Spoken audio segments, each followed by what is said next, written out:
আমি এখন যে রাস্তা দিয়ে যাচ্ছি এই রাস্তাটি হচ্ছে কালনী নদীর পার, অর্থাৎ এই পার দিয়ে শাল্লা গ্রাম বা বাজারে যেতে হয়। বাংলাদেশের সবচেয়ে সুন্দর একটি উপজেলা হচ্ছে শাল্লা উপজেলা। সুনামগঞ্জ জেলার অন্যতম একটি উপজেলা হচ্ছে শাল্লা। আর শাল্লা উপজেলা এবং আজমেরীগঞ্জ উপজেলার মধ্য দিয়ে প্রবাহিত হচ্ছে কালনী নদী, অর্থাৎ দুই উপজেলার দুই সাইডে কিন্তু এই নদীটি। আর আমি যাচ্ছি আজমেরীগঞ্জ উপজেলা হয়ে শাল্লা উপজেলায়। আমার সামনে যারা দেখতে পারতেছেন তারা হচ্ছে একটা হাই স্কুলের শিক্ষার্থী, অর্থাৎ আজমেরীগঞ্জের পিরিজপুর এলাকা থেকে তারা কিন্তু নৌকা যুগে এই রাস্তা দিয়ে কিন্তু নিয়মিত যাতায়াত করে। তবে এই নদীর পাড়ে অসংখ্য গাছপালা, তবে কলা গাছ সবচেয়ে বেশি। যেহেতু কালনী নদীর পাড় বেশ সুন্দর, দেখতেও বেশ ভালো লাগে।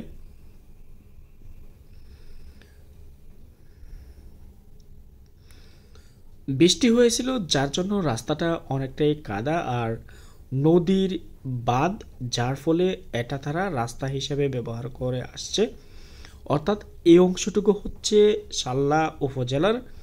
আমি যদি সামনে যাই দেখতে পাবো একটি সুন্দর ব্রিজ, অর্থাৎ সুনামগঞ্জ টু হবিগঞ্জ যাতায়াতের জন্য একটি আঞ্চলিক মহাসড়ক নির্মাণ করা হচ্ছে।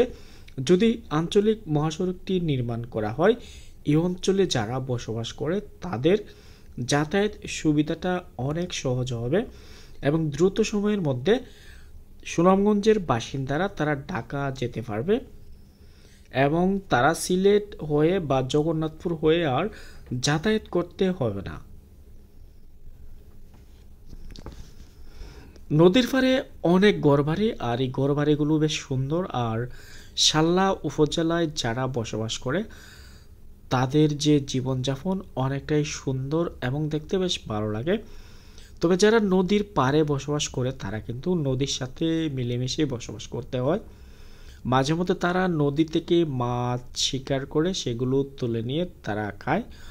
আর হাওর বেষ্টিত এলাকা বা ভাটি অঞ্চলে এই বিষয়টাই কিন্তু সবচেয়ে বেশি ইন্টারেস্টিং। হবিগঞ্জ হয়ে আজমেরীগঞ্জ উপজেলা হয়ে যদি শাল্লা গ্রামে যেতে চান, শুকনো মৌসুমে যাবেন। এদিকে খুব সহজেই কিন্তু মোটর বাইক যুগে শাল্লা হয়ে সুনামগঞ্জ জেলা সদরে যেতে পারবেন এবং এই এলাকার যে দৃশ্য দেখতে আপনার কাছে খুব ভালো লাগবে। ফাইনালি আমি চলে আসলাম শাল্লা নৌঘাটে। আর একটু সময় যদি আমি যাই তাহলে শাল্লা নৌঘাটে চলে যাব আর সেখানে যে দৃশ্যটা আমি আপনাদের দেখাবো। তবে রাস্তার দুপাশে কিন্তু ঝোপঝাড়ে ভরপুর, তবে কলা গাছ সবচেয়ে বেশি, যেহেতু অন্য গাছপালা নাই আর আগাছাটা একটু বেশি। তবে আমার কাছে এই ব্রিজটা বেশ রোমাঞ্চকর লেগেছে আর এই ব্রিজটা দেখতে বেশ সুন্দর লাগে। আর এই সংযোগ ব্রিজটি যদি হয়ে যায়, এটি হচ্ছে কালনী নদীর উপর নির্মাণ করা একটি লম্বা বা দীর্ঘ সেতু। আর কালনী নদী সবসময় কিন্তু বয়ে যায়। কালনী নদী সুনামগঞ্জ হয়ে হবিগঞ্জ হয়ে তারপর কিশোরগঞ্জ জেলা দিয়ে প্রবাহিত হয়ে মেঘনা নদীতে লেগেছে। আর এই নদীটি বেশ দীর্ঘ।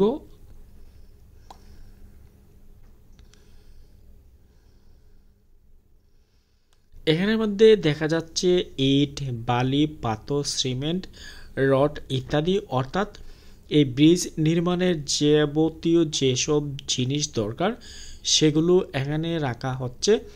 আর ব্রিজটি বেশ লম্বা, অনেকটাই লম্বা। যেহেতু গ্রামের উপর দিয়ে অনেক অংশ গিয়েছে তার জন্য ওভার ব্রিজ হিসেবে এটি ব্যবহার করা হচ্ছে।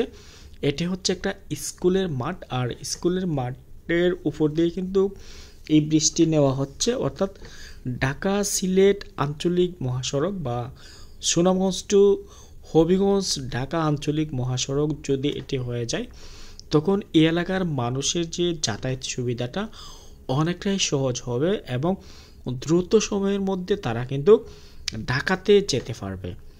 ফাইনালি আমি চলে আসলাম এখন শাল্লা গ্রামে। অর্থাৎ এগুলো হচ্ছে শাল্লা গ্রামে প্রবেশের প্রধান রোড। আর এদিকে যাওয়ার পথে একটি হাই স্কুল পড়বে। হাই স্কুলটি খুব বেশি পুরাতন না, তবে স্কুলটা এই এলাকায় হওয়ায় এই এলাকার যে শিক্ষার্থীরা আছে তারা কিন্তু অন্যত্র যেতে হয় না, তারা তাদের গ্রামেই পড়াশোনা করতে পারে। বলে রাখা ভালো, শাল্লা গ্রামের নাম অনুযায়ী কিন্তু শাল্লা উপজেলা, তবে শাল্লা গ্রামে কিন্তু প্রশাসনিক কোনো কর্মকাণ্ড পরিচালিত হয় না বা কোনো ভবন নাই।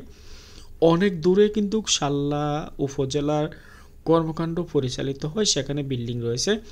সামনে হচ্ছে শাল্লা বাজার। আমি যেহেতু শাল্লা গ্রামে যাব, শাল্লা বাজার হওয়ার পরে কিন্তু আমি শাল্লা গ্রামে যাব, অর্থাৎ প্রথমে কিন্তু শাল্লা বাজার পরে তারপর হচ্ছে শাল্লা গ্রাম, অর্থাৎ পুরো অঞ্চলটাই কিন্তু শাল্লা গ্রাম। ফাইনালি চলে আসলাম শাল্লা গ্রামের বাজারে। বাজারটি মোটামুটি অনেকটাই পুরাতন, তবে খুব বেশি বড় না। আমি এমন একটা সময় গিয়েছি তখন বাজার হাটের যে দোকানপাটগুলো অধিকাংশ বন্ধ ছিল। তবে এই দৃশ্য দেখার পর আমার কাছে বেশ